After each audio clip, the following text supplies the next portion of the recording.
In the vast wetlands of Mozambique's Zambezi River region, wild crocodiles have become a serious threat to the livelihoods of local people. This year alone, they have caused over $2.8 million in damages, devouring livestock, destroying fishing gear, and damaging irrigation systems.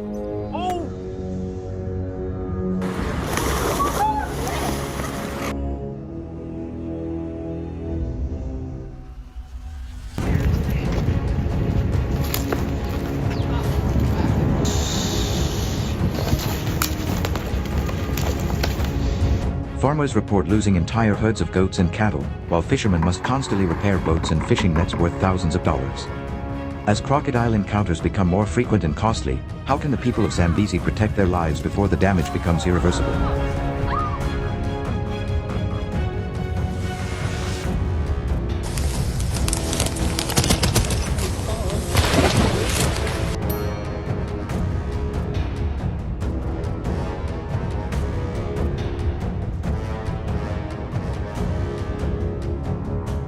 Crocodiles are one of the harshest and most dangerous forms of big game hunting in the world. This prehistoric predator is not only stealthy and extremely powerful, but also armored with thick skulls and bones that make most bullets useless unless precisely shot. One more. Here.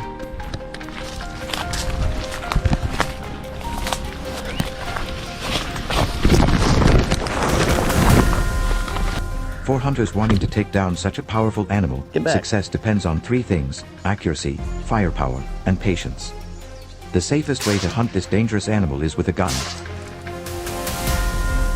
But before starting, it's important to fully understand the legal framework. In countries like Mozambique, Australia, and some regions of the United States, crocodile hunting is strictly regulated, requiring government-issued permits and often the presence of licensed guides.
Boom! Yay!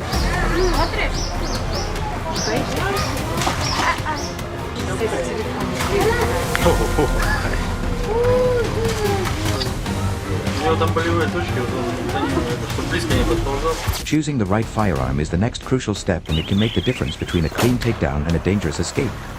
Crocodiles are not only large, but they are also bullet resistant. That's why experienced hunters recommend large caliber rifles like the .375 HNH Magnum as a minimum, with larger calibers like the .416 Rigby or .458 Win Mag preferred for the biggest crocodiles.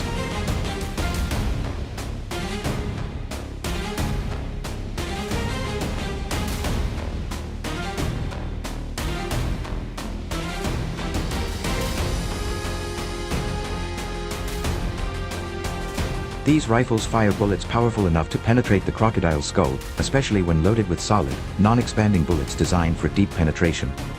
Soft point or hollow point bullets are dangerous. They may flatten or shatter on bone, causing the animal pain and possibly allowing it to escape into the water.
Crocodiles have small brains protected by some of the thickest bones in the animal kingdom. A successful shot must target the brain cavity, typically located just behind and slightly below the eye. This is not guesswork. A brain shot means instant death, no thrashing, no escape. On a side profile, hunters are trained to aim about 2 inches behind and 1 inch below the eye.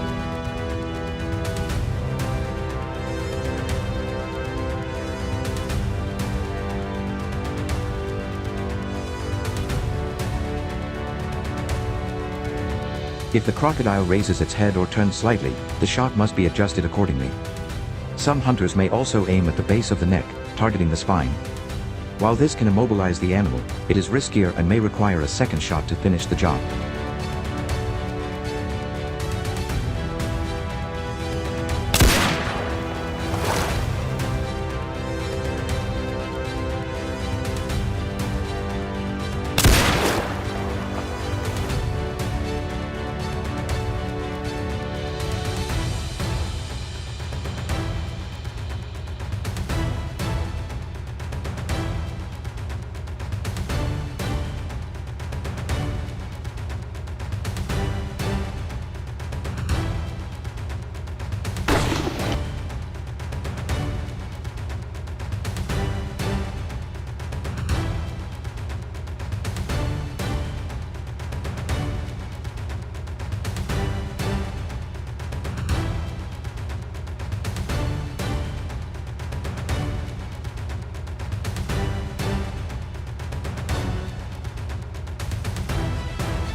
Good job! After the shot, approaching the crocodile requires maximum caution. Even a wounded crocodile can be deadly, capable of launching a final attack or silently slipping into the water. Hunters often wait and observe signs of movement before approaching.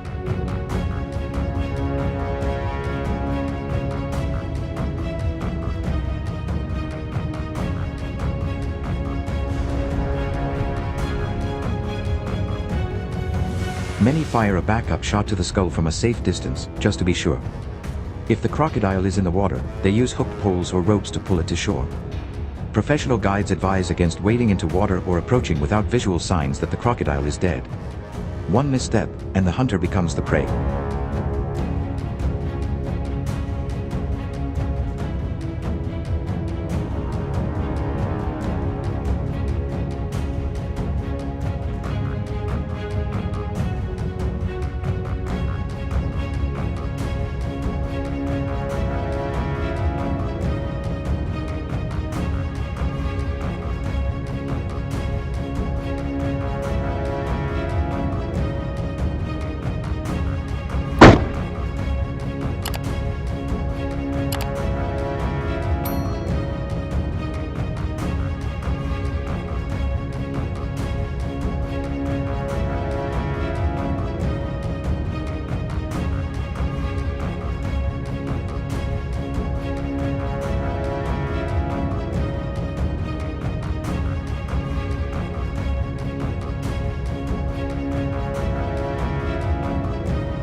Once the crocodile is confirmed dead, the next step is field dressing and skinning.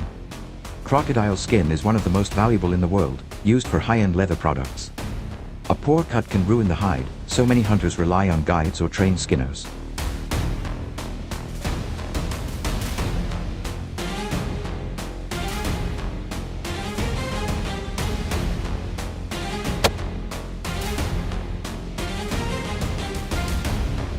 Crocodile meat can also be harvested tough but edible, often used in stews or grilled dishes in local communities. The skull and teeth also make striking trophies. However, every part of the animal needs to be handled carefully, especially given how dangerous and challenging this hunt is.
In the end, hunting crocodiles with a gun is not about pulling the trigger but about discipline, precision, and respect for a formidable adversary. It's a high-risk pursuit where the hunter must face nature's most dangerous reptile with skill and focus. Done legally and ethically, it also plays a role in managing crocodile populations in areas where they threaten people and livestock.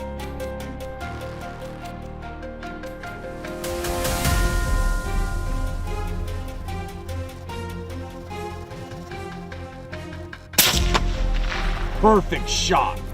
But one thing is certain, it's not a hunt for the unprepared. Are you ready to face a predator that has existed since the age of dinosaurs with nothing but your rifle and your courage? Don't forget to like and subscribe to follow the best hunting videos.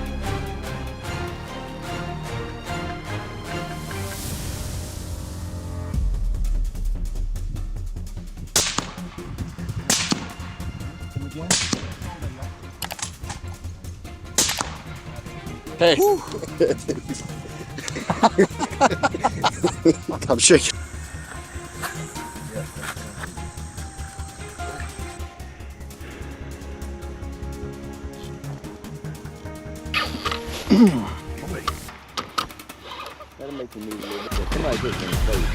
All right, I'm broke off. Yeah, you put in face. Can't stick it behind your head. Yeah. Hang on, hang on.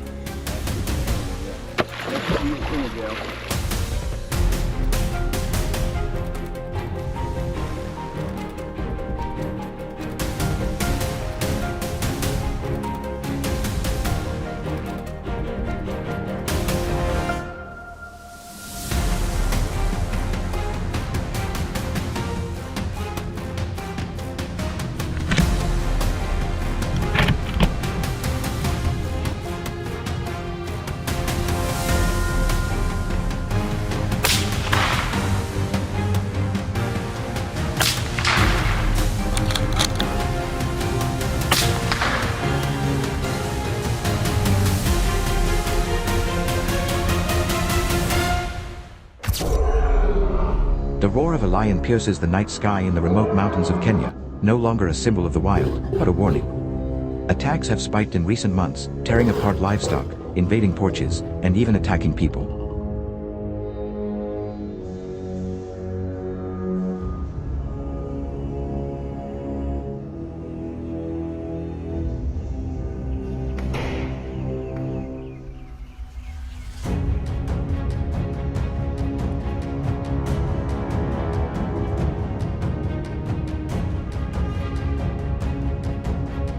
For small communities living on the fringes of the forest, survival now depends on urgent decisions. Is controlled hunting the only way to stop the threat, or can we find a balance between safety and conservation? Find out in this video.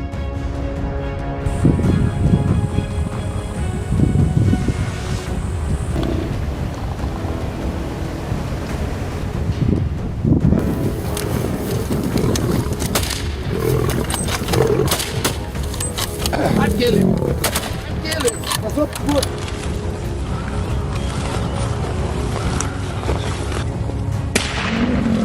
Devolver.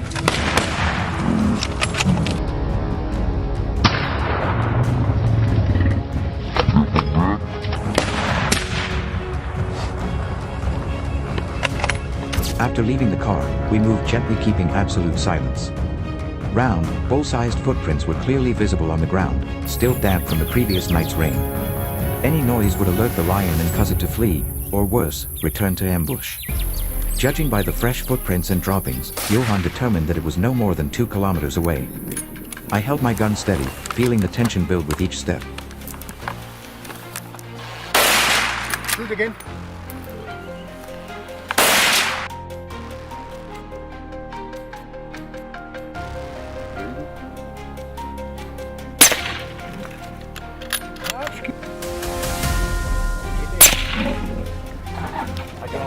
At that moment, Johan signaled to stop. On top of a mound of earth about 150 meters away from us, a golden mane emerged from the dry grass. Johan did not wait. He knelt down, adjusted his aim, and fired a shot that hit the beast in the left shoulder. The lion's roar echoed. As I passed a fallen log, the lion suddenly jumped up less than 20 meters in front of me. Without thinking, I raised my gun and fired a shot into its belly. It let out a long, farewell roar, then passed out.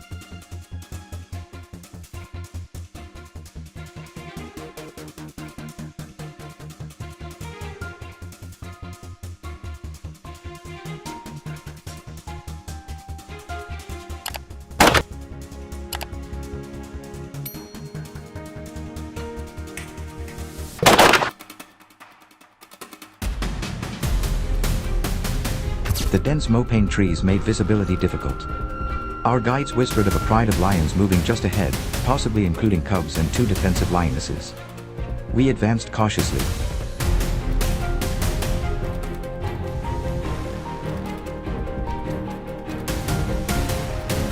Suddenly, a male lion charged through the undergrowth without warning.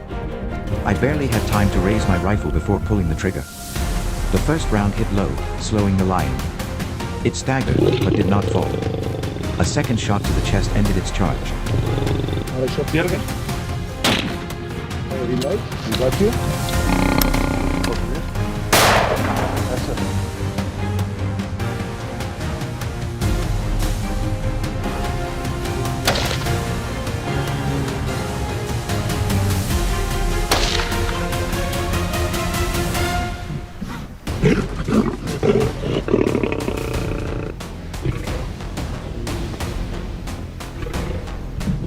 Take it there. Yep.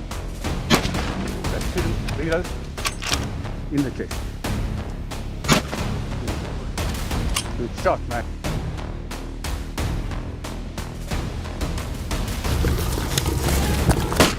You there?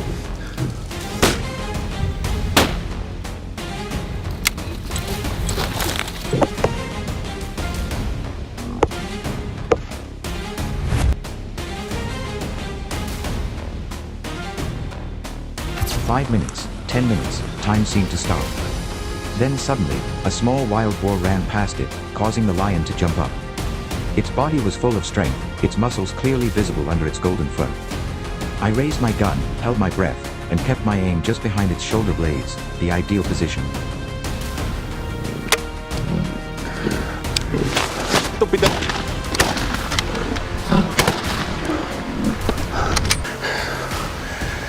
Thank you. Sir. When it instinctively turned to observe its prey, I pulled the trigger.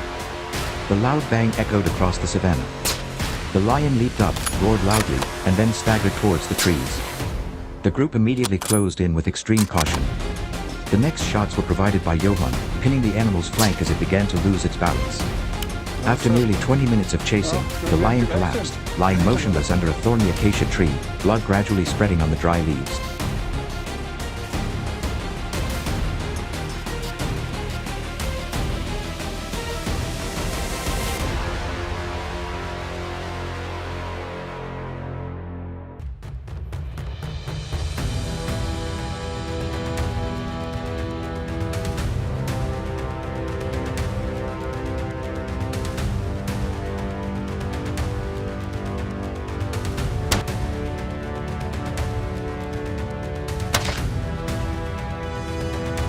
In the early morning hours of August 14, 2022, on the remote outskirts of Tsavo National Park, a ranger named Daniel Mwangi was patrolling a dry riverbed when he was suddenly attacked by a male lion. The animal, perhaps driven by hunger during the dry season, stalked Daniel for several minutes without being detected. As Daniel stepped over a fallen log, the lion burst out of a bush, knocking him to the ground with a thunderous roar. Does not like that car, does he?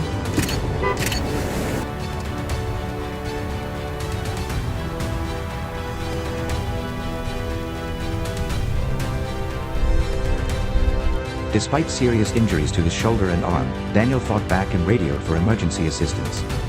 He survived, but the encounter became a reminder of the delicate balance between humans and wildlife.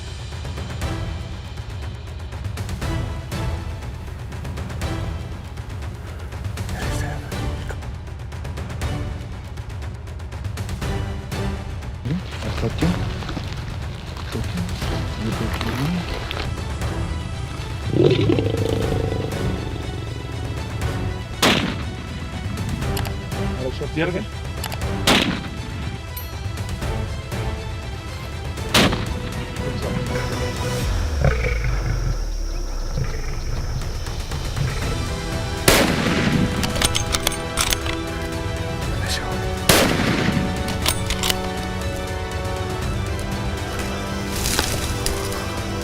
The midday sun glinted off the Kalahari sands as we tracked the lone male lion.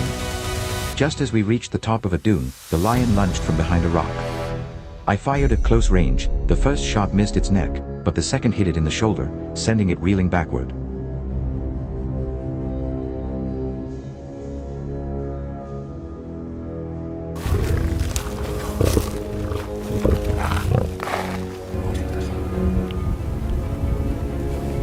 If you're ready, Stefan, you can take him. Okay, reload. We got you.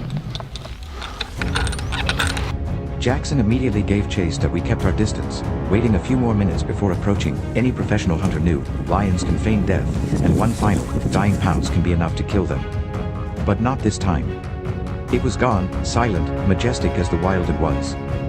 Johan bowed his head, placing his hand on the beast's forehead in honor.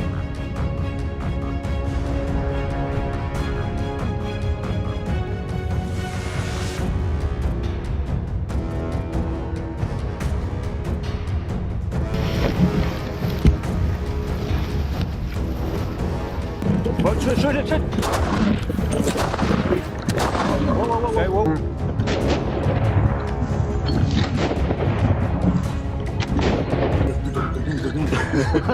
No, it doesn't get more exciting than that, guys. Conservationists say such controlled hunting is necessary, especially in areas where lions are increasingly coming into contact with humans, with more than 230 attacks on humans in the past 5 years alone in the fringes of South Africa and Botswana. Lions are no longer just majestic symbols, they're also a safety, conservation, and economic dilemma.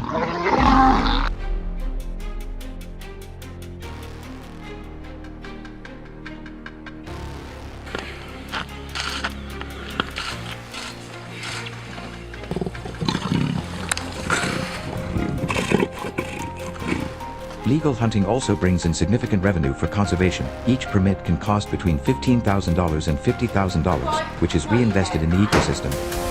Near the outer boundary of the park, we chased a male lion that had been driven from its pride and terrorized by goats and cows.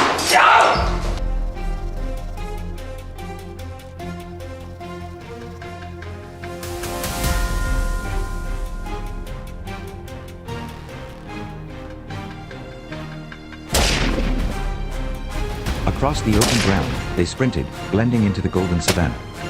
My first shot missed completely. A second hit a lion in the hindquarters, momentarily knocking it to the ground. As I closed in, it reared up again, baring its fangs. I didn't hesitate. A final bullet hit it between the eyes. Its kind escaped that day, but not for long. She made a good shot. Good shot, baby. Thunderclouds gathered overhead as we entered a clearing near Etosha. A pair of lions had been feeding on cattle for 3 nights, returning like clockwork. We had set up an ambush for dusk.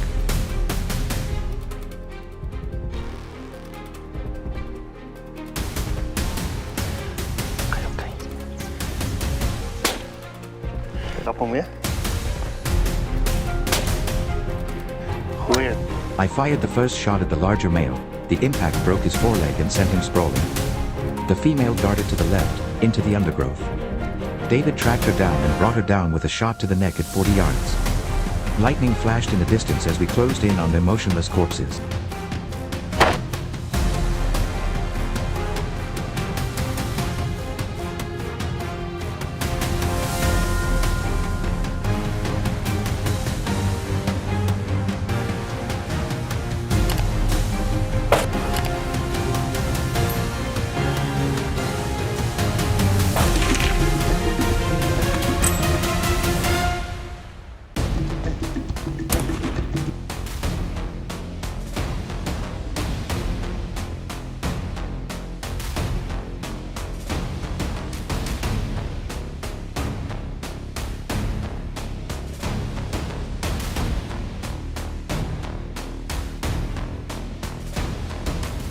While driving through the dry bushland of Zambia, a lioness ambushed our truck from the passenger side, jumping into the back tire.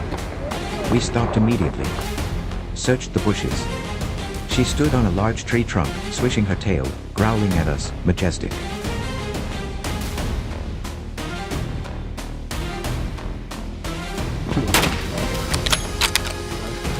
Where? Again? Okay. Relax. Put down the gun and took aim from 10 meters away. The first bullet hit her in the upper spine. She twisted violently. I fired 2 more shots before she fell, still growling a few times, then lay still. The attack was unexpected, and ultimately achieved a perfect success.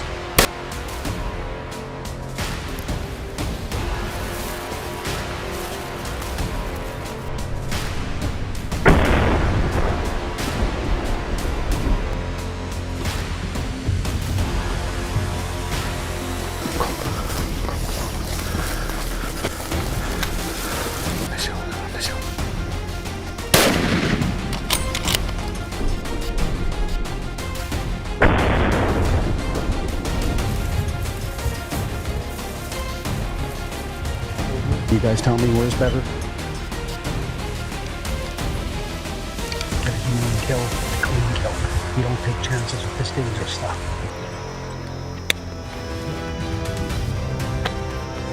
We got back to the car. The sun was high, dyeing the wasteland gold. The car started and rolled toward camp, carrying the carcass of the lion that would be preserved for scientific study. There was no joy or gloating, just silence and reflection. We had done what we had to do, within the law and within ecological goals.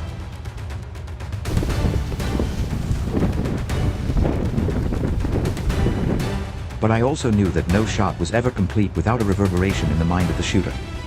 In just 2 weeks, we had neutralized 10 lions in 5 regions of southern Africa. Each hunt was different, some ended in seconds, others were drawn out in blood and tension, but all were conducted within the law.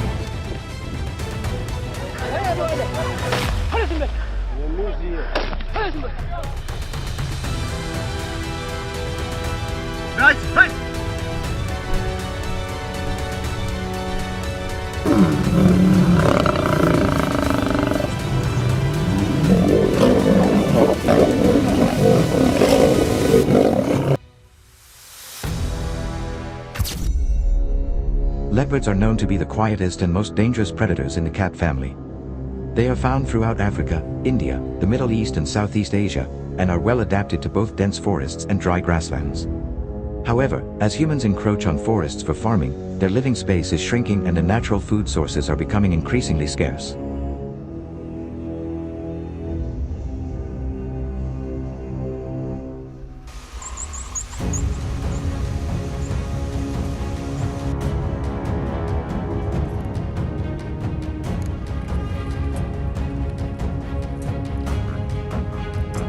As a result, they have sought out human habitations and livestock in search of food, inadvertently causing dangerous encounters with livestock, and even attacking humans.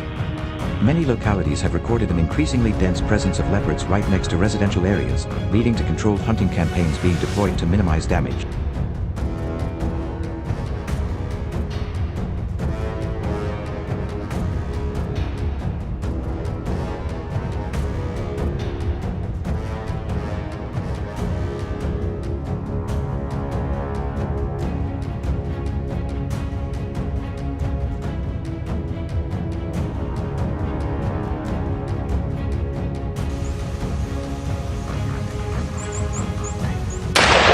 My first operation was in the semi-arid Kutch region of western India, where people raise sheep and goats. The previous month, 18 sheep had been slaughtered. The rancher claimed that the culprit was an old, nocturnal male leopard. We set up surveillance cameras in the pen.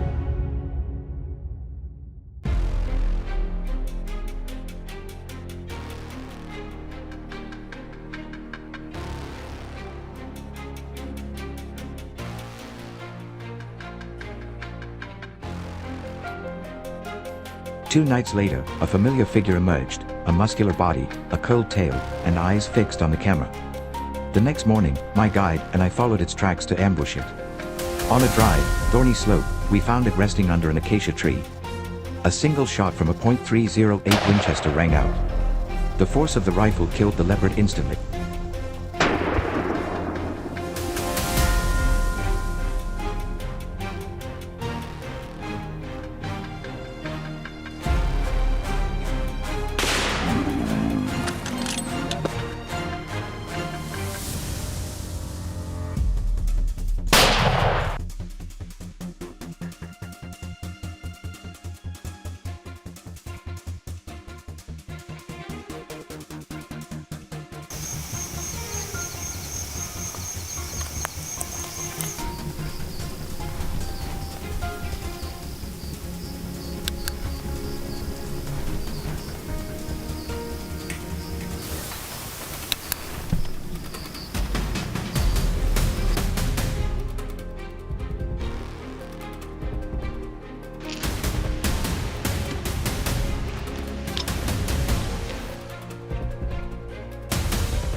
Next, I headed south to Iran, where the Kavir leopards were beginning to cause trouble in the desert villages.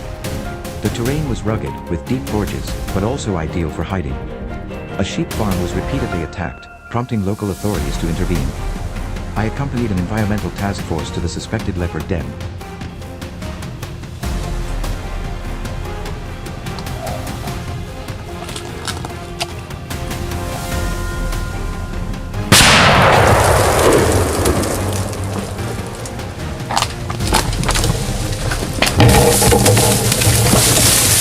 Near the Tavis Gorge, we found fresh droppings and fresh scratch marks on the rocks. An ambush was planned for the night. Under the pale moonlight, the leopard emerged, cautiously and silently approaching the carcass of a dead goat, a ready bait. As it lowered its head, the sniper rifle fitted with a silencer clicked softly like a breath. Without a sound, it fell to the cold sand.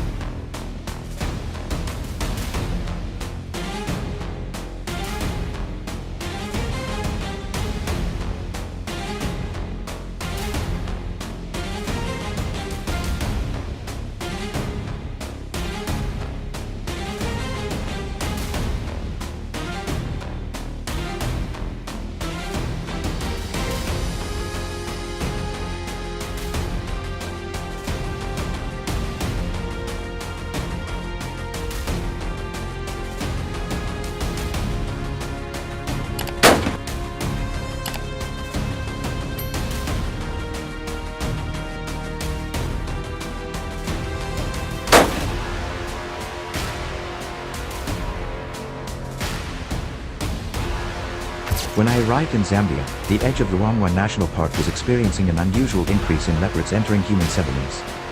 Since the forest road was widened for logging trucks, leopards have lost their territory and have invaded agricultural farms. A 10-year-old boy was attacked while fetching water near a stream, a shocking event that prompted the government to allow controlled hunting.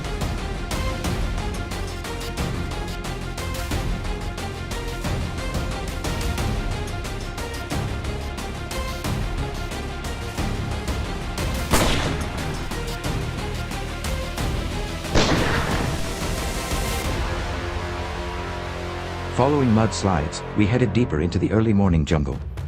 After a while, a strange sound echoed, a gasp. The leopard suddenly lunged from a high tree, but I had time to pull the trigger.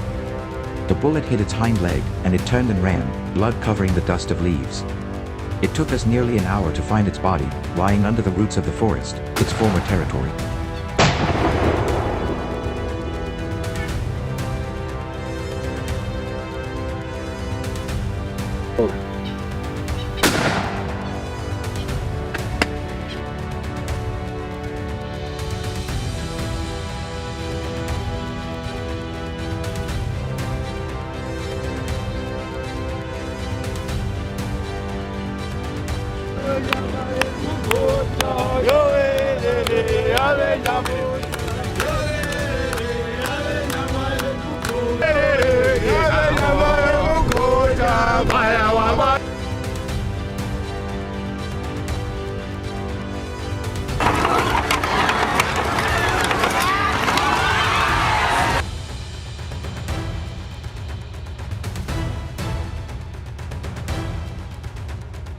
Back in Asia, I followed a special team of rangers into the hills of Sri Lanka, where leopards are creeping into tea plantations. One male has been recorded killing more than 30 chickens, cats and sheep in just 1 week.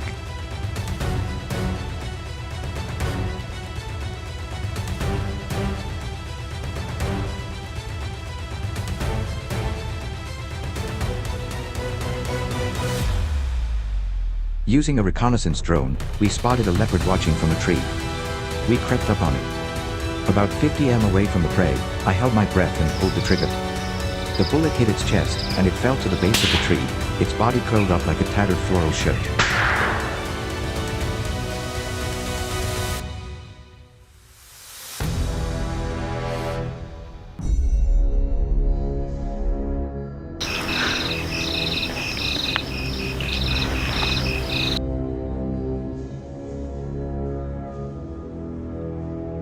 Do you think hunting with a rifle is the best way to stop this fast and dangerous animal from encroaching? Leave your thoughts in the comments section, we look forward to hearing from you. Don't forget to subscribe to the channel to follow the next interesting content.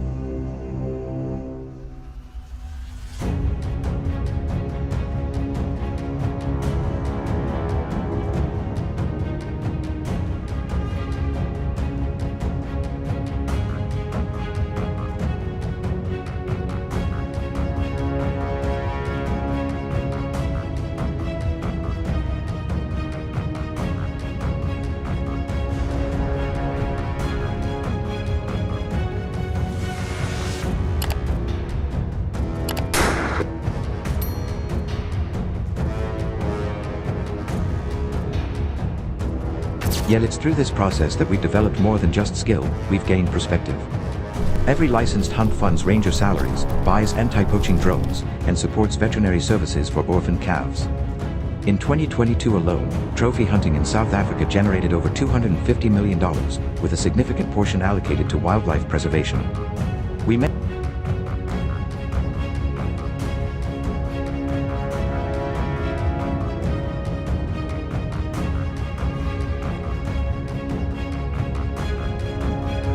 community members who now earn stable incomes through ecotourism and game management, jobs made possible by regulated hunting. Our guide told us of a reserve that had to sell off surplus rhinos or risk starvation due to overpopulation. In such cases, hunting becomes not only necessary but beneficial to the herd's survival.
In the Indian state of Rajasthan, I was part of a controlled leopard hunt coordinated by a conservation organization. The goal was to eliminate leopards that had attacked humans. A leopard in the area had broken into a village 3 times in just 1 month, causing a panic. People were no longer allowed to go to the fields, and children were forbidden to leave their homes in the evenings.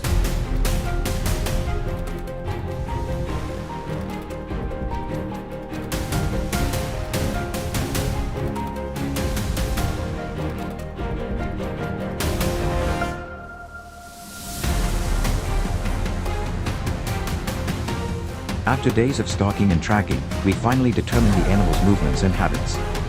Night fell, and darkness spread across the open field.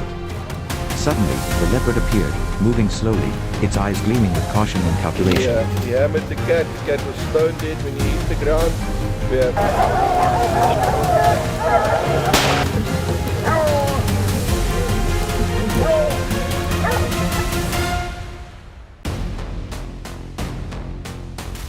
Approaching the carcass we had set up, it touched it with its claws as if to check for safety, then abruptly turned to retreat.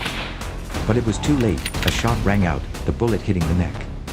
The leopard roared fiercely, struggled in the bushes, then collapsed, leaving behind an eerie silence. Yeah, very good. Very good. That's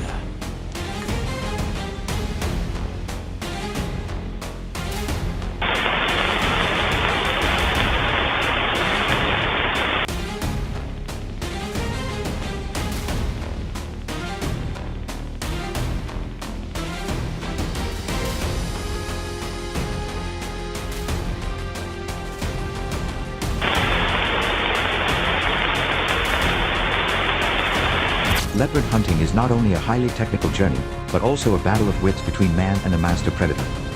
In every land I have visited, from Africa to Asia, leopards have left their mark, either blood on cliffs or silent fear in the eyes of people.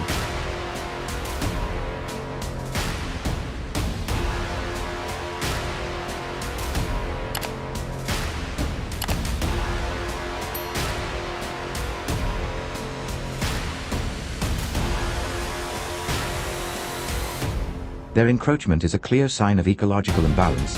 When nature has no place to hide, predators come to the light. And in this relentless confrontation, the hunter becomes the final line between safety and chaos.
In the vast wilderness of Montana, legal bison hunts are not just a seasonal tradition, they're a necessary defense. While wild bison may symbolize the untamed spirit of the American West, their unchecked presence has caused real damage. Cars totaled on snowy highways, hikers injured on remote trails, and ranch fences shattered under the weight of a charging herd.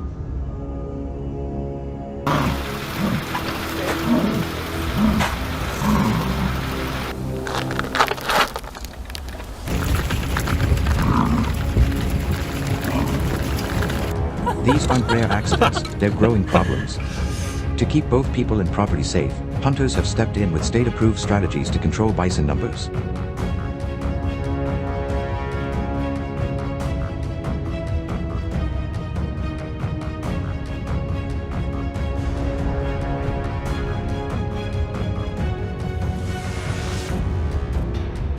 But here's the real question. How do they manage to take down such massive, powerful animals in the wild terrain of Montana?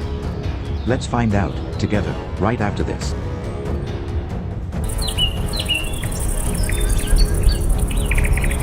Before stepping onto the plains in pursuit of a wild bison, hunters must first navigate a landscape of legal requirements. States like Montana and Alaska, along with various tribal lands, offer limited hunting permits, usually through a lottery system. These permits are closely regulated, and with good reason. Bison are not only majestic but also protected under specific wildlife management policies.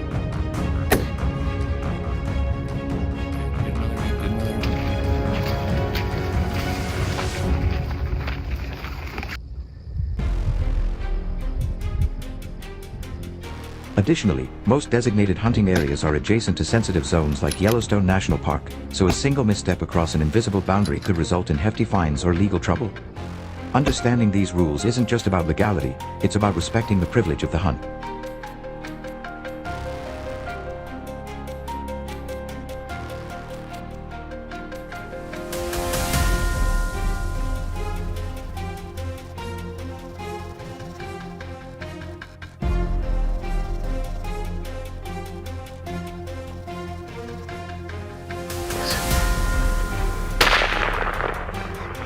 Good job.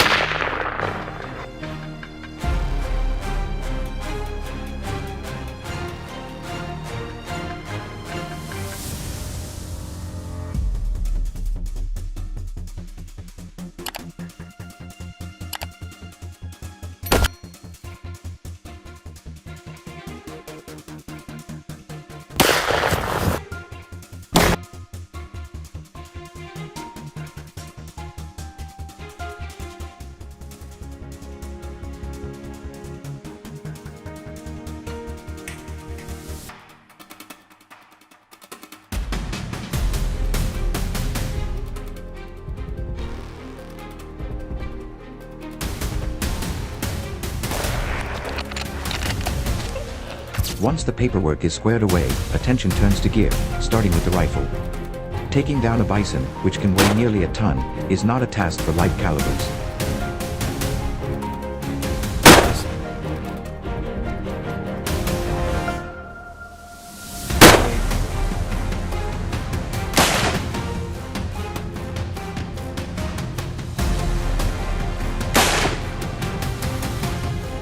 Experienced hunters favor powerful cartridges like the .30-06 Springfield or the .338 Win Mag, paired with controlled expansion bullets designed to penetrate thick hide and bone. Bolt-action rifles are a reliable choice for their accuracy and durability, and a solid scope is essential for long-distance precision.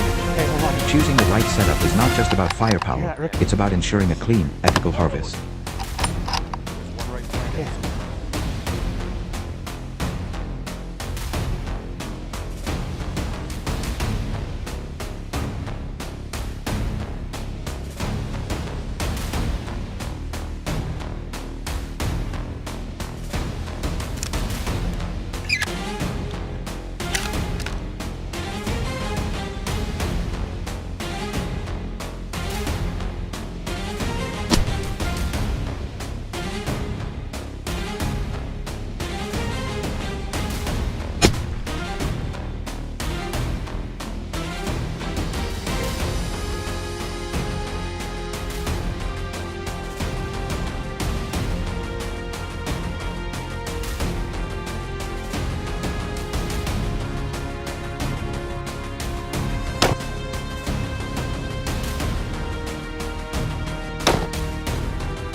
With gear in hand, the hunt begins in earnest with locating the herd.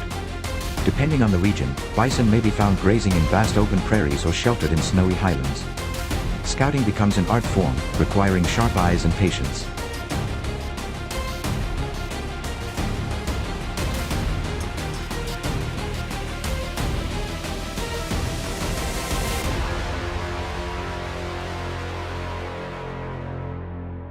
Hunters rely on binoculars and spotting scopes to observe movement from a distance, identifying signs like wallows and well-worn trails.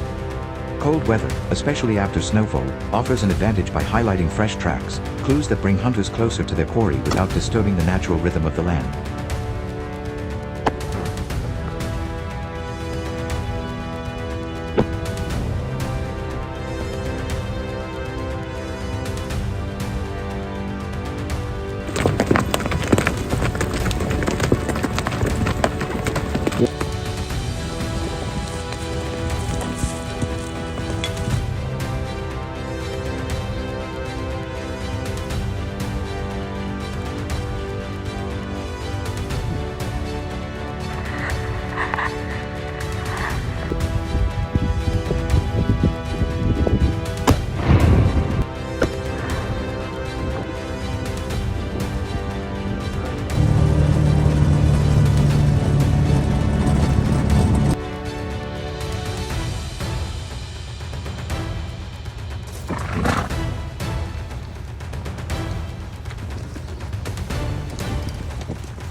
I don't care.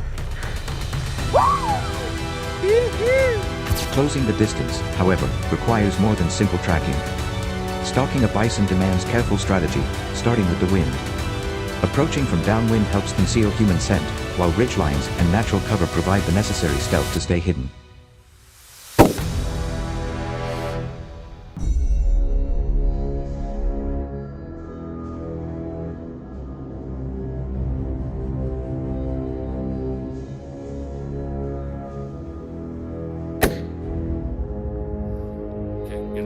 Positioning within 150 to 300 yards ensures an ethical shot while minimizing the chance of alerting the herd. Each movement must be deliberate. In bison country, one wrong step can turn opportunity into failure.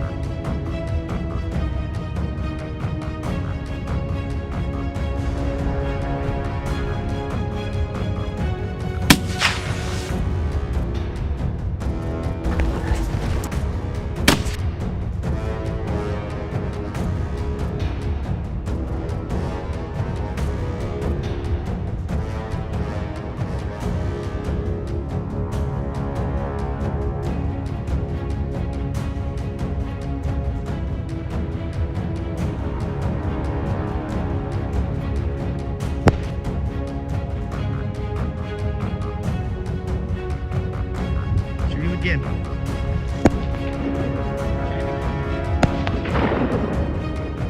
Bring him again.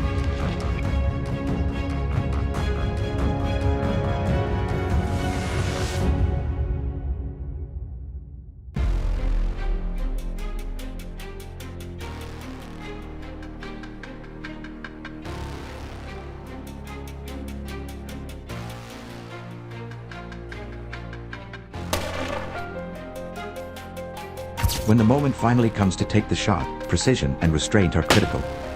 Bison have thick hides, massive muscles, and dense bone structures that can absorb poorly placed rounds.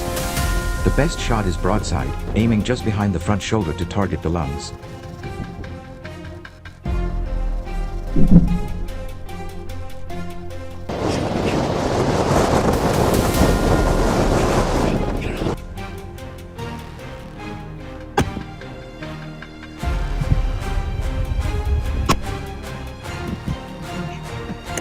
A quartering away angle can also offer a lethal path, but headshots should be avoided. Despite their allure, the thick skull often deflects bullets, leading to suffering rather than a swift end. True marksmanship is measured not by bravado, but by clean kills.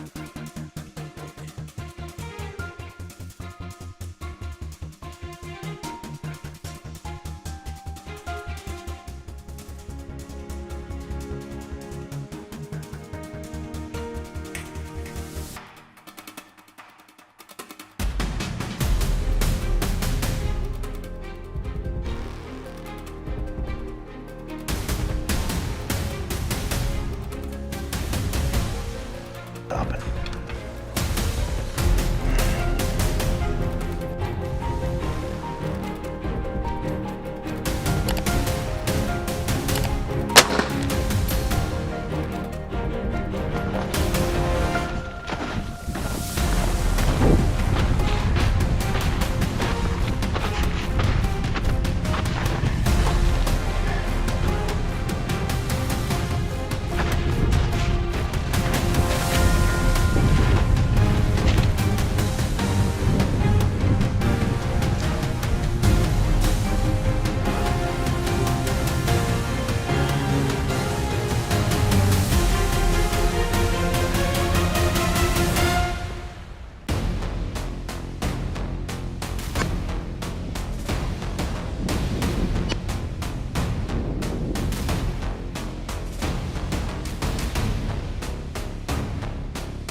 Even with a well-placed shot, the hunt isn't over. Bison are notoriously resilient, and it's not uncommon for a wounded animal to remain standing or attempt escape. A follow-up shot may be necessary. Once the bison goes down, hunters must observe carefully from a distance to ensure it has expired before approaching.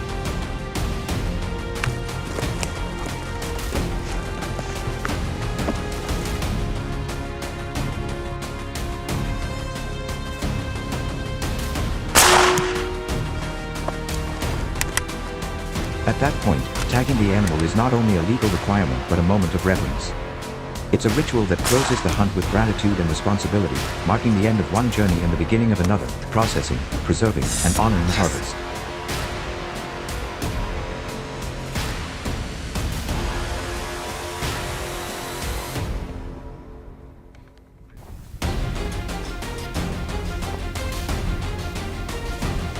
What's your take on this hunting method? Share your thoughts in the comments below, we'd love to hear from you. And if you enjoyed the video, make sure to hit that like button and subscribe for more real hunting stories every week.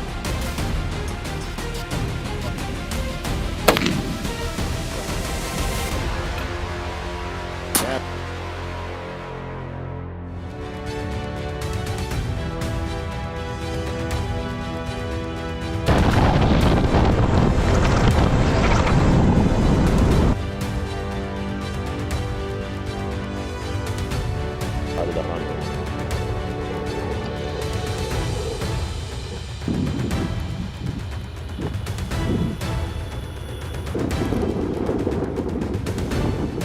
Which one are we looking at?